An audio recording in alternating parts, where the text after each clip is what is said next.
Veja só, parece que a inteligência teria destruído um avião em russo. Russos e ucranianos têm brigado muito, especialmente nas últimas horas, disputando cada detalhe do conflito. Dias, horas, eles têm se enfrentado forte e então, vamos aos detalhes. Primeiramente, vamos para esta imagem. Vamos colocá-la aqui. Esta imagem é um avião russo, um Sukhoi 27 por Saknasaus. Pelo que entendo, este é de treinamento, me parece, embora tenha as mesmas capacidades e, obviamente, o mesmo custo. Mas, de acordo com o que foi relatado, vamos aos detalhes. Aqui eu tenho os detalhes do ataque que aconteceu nesse local. A Ucrânia confirma o ataque noturno de longo alcance na região russa de Sebastopol. Impactante! 2 ataques, um em Sebastopol, numa fábrica. Vamos ver mais imagens do que está acontecendo.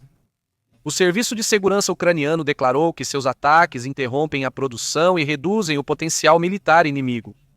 O bombardeio danificou 2 edifícios cruciais, um com ferramentas mecânicas valiosas e outro com oficinas de dispositivos radioeletrônicos. A mídia russa relatou apenas um incêndio.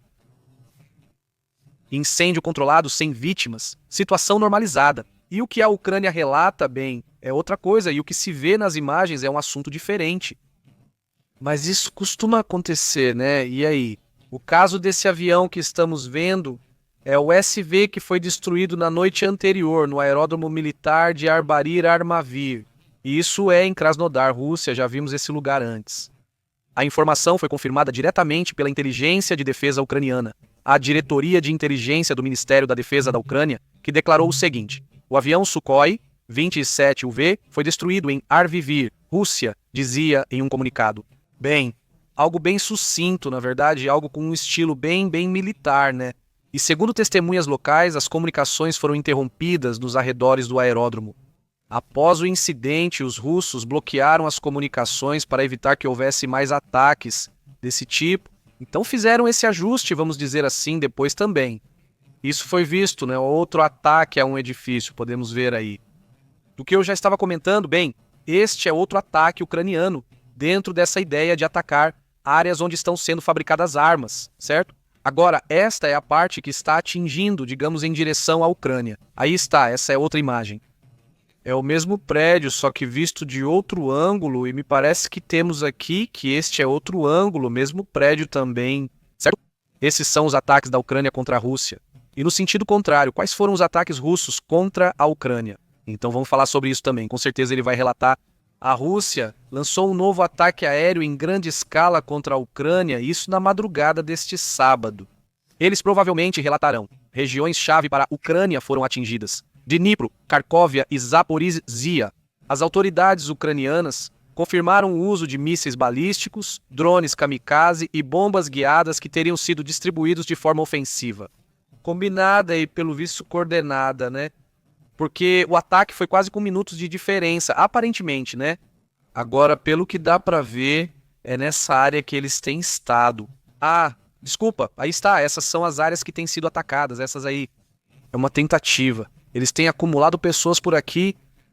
Os ataques visam enfraquecer as posições ucranianas, para colocar esses soldados e começar a fazer novas trincheiras nesta área mais à frente. Essa é a ideia, digamos. O Ministério do Interior ucraniano informou que o ataque afetou a linha Sumy de Kharkiv e de Dnipro. Também Sumy, que fica mais ao norte, também foi alvo de tentativa de invasão e entrada. A região. O governador Sheikh Lysak informou que houve 2 mortos e 5 feridos. E o prefeito de Dnipro afirmou que uma das vítimas foi encontrada em um prédio residencial destruído. Que não foi para os abrigos e acabou perdendo a vida ali, né? Durante os ataques, não é recomendável permanecer nos prédios e muito menos nos andares superiores, como teriam indicado as próprias autoridades ucranianas. O ataque também provocou incêndios em veículos e em um centro comercial, de acordo com o que tem sido relatado em meio a todos os ataques. O governador de Zaporizhia, também falta mencionar, esse senhor Ibarra Federó, governador de Zaporizhia, diz o seguinte: drones atingiram residências e um armazém agrícola, causando vários incêndios. Apesar dos sistemas defensivos, apenas 7 mísseis e 26 drones foram interceptados. Isso coloca em dúvida a suficiência do escudo antiaéreo ucraniano, que ultimamente não tem conseguido lidar com tantos ataques massivos da Rússia. Tem sido muito complicado conseguir proteger e colocar esse escudo. O escudo foi contra os soldados russos, mas não contra os drones, e muito menos contra os mísseis, o que tem sido muito complicado nesses últimos meses. Já é um problema, pois está se tornando mais complicado e principalmente pela falta de quantidade de defesa nessa área. Vamos então para outros temas também importantes. Vejam que na guerra do Irã, e isso faz parte do que está acontecendo na guerra. Mas lá entre, bom, não é guerra, porque oficialmente não é, mas o conflito entre Tailândia e Camboja. Várias coisas muito interessantes. Trump e os Estados Unidos dizem que não é verdade, que Porto Rico está entre água, contrariando o que alguns afirmam. Já estão mais calmos porque eu conversei com eles e pedi que se acalmassem. Isso não é verdade? Essas imagens são dos tanques que neste momento estão chegando à fronteira da Tailândia com o Camboja.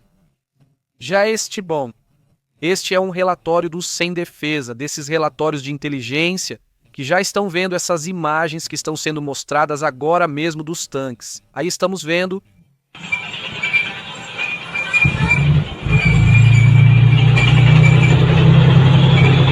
E continuam, e continuam, e continuam passando os tanques. Dizem, observam os Mi-60 a respeitam do exército.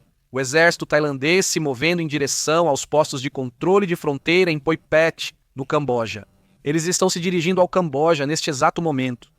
Mas não é só isso. Também foi visto. Este é uma espécie de tanque blindado, na verdade não é um tanque, mas oficialmente é um BTR-3 e esse é o nome. Eu os chamo de blindados. Talvez eu esteja errado, mas já vi que os chamam assim nos sites militares, onde costumo confirmar o nome desses tanques e blindados e tudo mais. Quando você vê, ele não tem a esteira, repare, eles têm pneus separados e por dentro tem várias coisas. Isso, por sinal, é ucraniano. Isso está na Tailândia, mas são feitos pela Ucrânia. Não pensem que são novos agora, são de 2007. Eles compraram em 2007 os tailandeses, dos ucranianos. É preciso lembrar que a Ucrânia também tem muita história na fabricação de armas. Por isso também tem sido relativamente fácil fabricar os blindados, os robôs marítimos, os robôs caninos, os robôs com rodas e de outros tipos. O que a Ucrânia faz? E os drones? Estes também são interessantes, com várias características.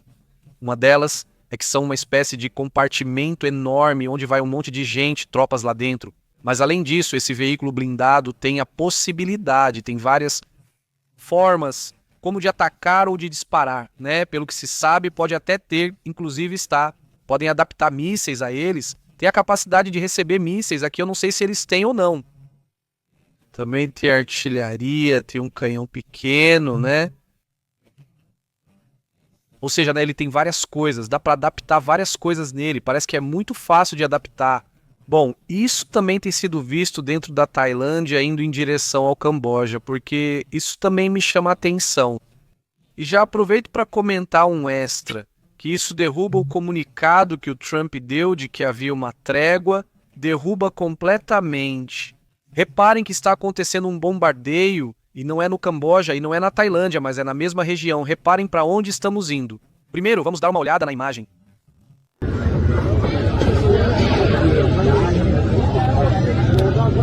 Esse é o momento em que um bombardeio é reportado. Aparentemente foram 10 disparos em direção ao Laos. Como foi isso? Como assim Laos? Se Laos é outro país? Vamos aos detalhes, pois isso poderia tomar outro rumo. Segundo o relato, o Laos e a Tailândia estão ali e o Camboja está aqui. Então, a zona de conflito é este pedaço é a zona de conflito. Mas ao que parece, não sei se por engano ou por causa dos bombardeios, atingiram uma área rural dentro do Laos. Isso que estou comentando neste momento ainda está em andamento. Então o Laos não fez nenhum comentário. Isso me faz suspeitar que talvez não seja assim, que isso pode não estar ocorrendo. Vamos deixar isso entre aspas, então, porque o que os de Camboja relatam é que a Tailândia atirou em direção ao Laos. E supostamente, não sei se foi um engano ou não, mas Camboja meio que quer que Laos se envolva a favor de Camboja, que Laos ajude Camboja, e com isso seria uma justificativa. Por outro lado, a Tailândia diz que não foram eles e que é o contrário, que é informação falsa só para gerar problemas. E o que me surpreende é que Laos, pelo menos até onde começamos a live, não tinha respondido. Talvez já tenham respondido, mas até agora não tínhamos resposta. Então, isso também acho muito interessante. Então dizer que já é uma trégua talvez seja exagero. Ainda não dá para ver movimentos, na verdade parece que isso vai escalar, mas vamos esperar a noite ou alguns dias para ver se é verdade que isso vai se acalmar. Donald Trump adora dizer que é tipo o pacificador, né, segundo ele. Ele fala por telefone e dizem que é para fazer a paz e a paz acontece, basicamente, segundo isso. Bom, a Índia negou ter recebido ligações de Trump sobre o conflito com o Paquistão, afirmando que ele também disse o mesmo. Mas talvez dando razão nesse caso, né, ao Trump, a partir do momento em que ele disse isso, né, o conflito não continuou. Então talvez ele tinha alguma razão, quem sabe. Vamos ver essa situação, vamos ver o que acontece entre Camboja e Tailândia e vemos se podemos confirmar o que Trump está dizendo neste momento. Ou é só conversa, e isso a gente vai ver mais pra frente. Também, bom, em outros assuntos que chamam a atenção, tem acontecido essa... Como se chama? Pois esse movimento, vamos dizer, esse acontecimento sismológico, que continuam sendo registrados sismos nessa região de Kamchatka. Se quiserem, à noite fazemos o resumo para não nos estendermos tanto e irmos logo para os comentários. Mas continua havendo movimento, principalmente nesta parte da Rússia, onde já houve sustos com esses tsunamis, que por sorte não passaram de umas ondinhas extras, nada forte. Vamos então para os comentários.